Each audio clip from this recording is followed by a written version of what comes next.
Hello everyone and welcome to Vidiot game, which is a role-playing game. Let's roll for our character. We wished upon a star and we saw a utensil.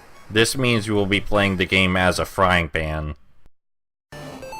We are skiing down a mountain and being chased by an avalanche, and we need to rapidly move left and right to avoid any obstacles in our path. If we hit too many obstacles, we will get caught in the avalanche and die, as avalanches will do. We can hit a couple obstacles before we get caught by the avalanche, but not too many. Alright, now that we've escaped the avalanche, we have come upon the devil, and we're about to die, understandably, so we might as well worship him, see if he'll help us out. In order to gain favor, we sacrificed an appendage, so now our screen is all fuzzy and it'll stay that way. Alright, we gotta log in. And the password is a combination of right and left and up and down keys.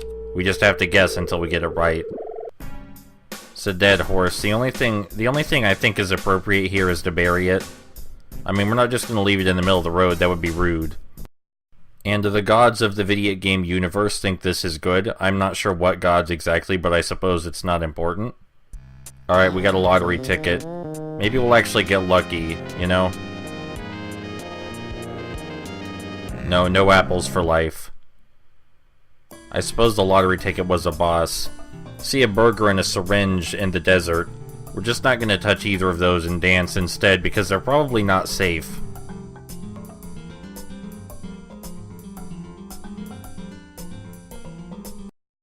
Nothing bad happened as a result of our dancing, which is a surprise. Alright, we need to quickly rob the bank before the cops get here. We only have around 10 seconds, but thankfully there's no locks on the vault or anything, so it's fairly easy.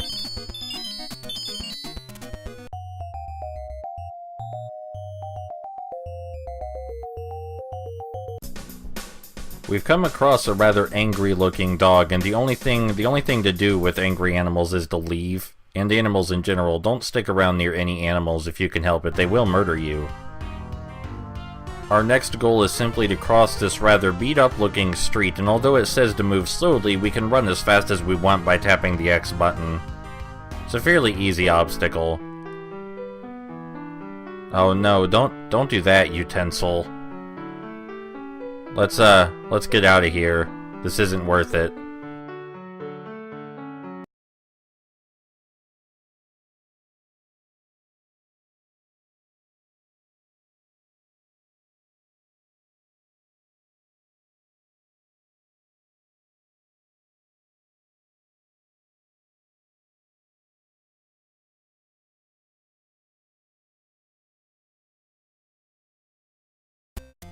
Alright, so after all that struggle, we got our happy ending. We are now the king of escalators, and everything worked out.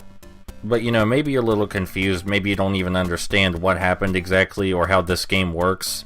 And it's kind of my job to explain that, so why don't we roll again? Let's do another roll, get a new character.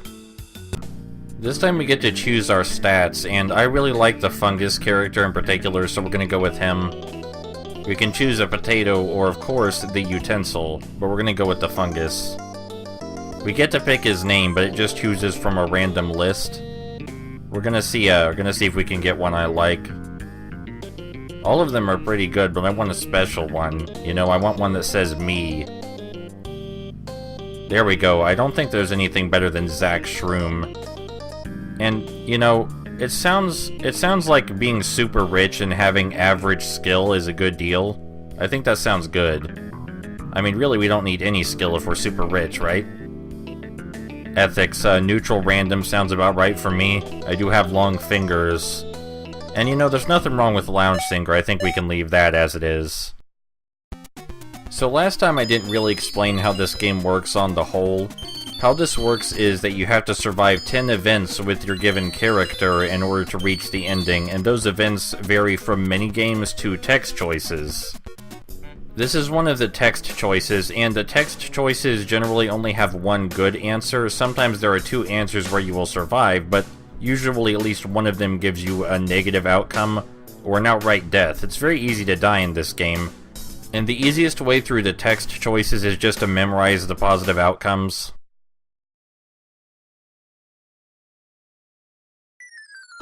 The other kind of event, as I just said, are the mini-games, and there are quite a few mini-games. There's one where we're falling down a cliff, there's this one, there's the robbing one, which you saw again just recently.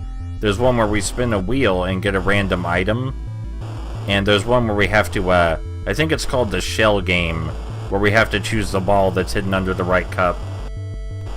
The mini-games are generally easy. They can be a little confusing at first, but after you figure out how they work, it shouldn't be all that bad. The hardest one for me is the ski-free style minigame where you have to escape from an avalanche. Now, there is really no rhyme or reason to which events you get. There's no continuity between them. I did mention there were some negative outcomes that don't result in death. One of them is that your screen keeps slowly changing colors, like right now, and the other one is that your screen gets all fuzzy, which you've already seen, and you're about to see again right here. When you're damaged, your screen gets fuzzy, and when you feel ill, your screen changes colors frequently. Sometimes they combine, as you're seeing right here, which is unfortunate. It makes the game more difficult to play. Here's that shell game I was talking about, but instead with an ace instead of a ball. If you actually want to win at the game, it won't take that long, maybe 3 to 4 minutes. You only have to go through 10 of these events, and they are rather quick. Most of the mini-games take under 30 seconds, and the text choices take under 5 seconds if you've memorized them. These lottery tickets count as a mini-game, but if you don't get the prize, you don't die or anything, you just move on anyway. So there's nothing bad that can happen with these. And although there are a lot of events, if you play the game for a significant period of time, you'll start seeing them over and over again.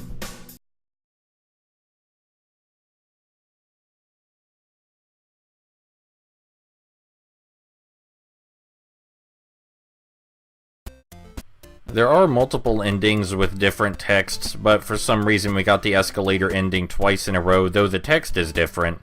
So this is Vidiot game, and it's really weird. I suppose it's technically a role-playing game, but I'm not sure anyone would call it that. It's mostly just a collection of mini-games and odd humor. But you should go try it because it's free, if this looked interesting. That's Vidiot game.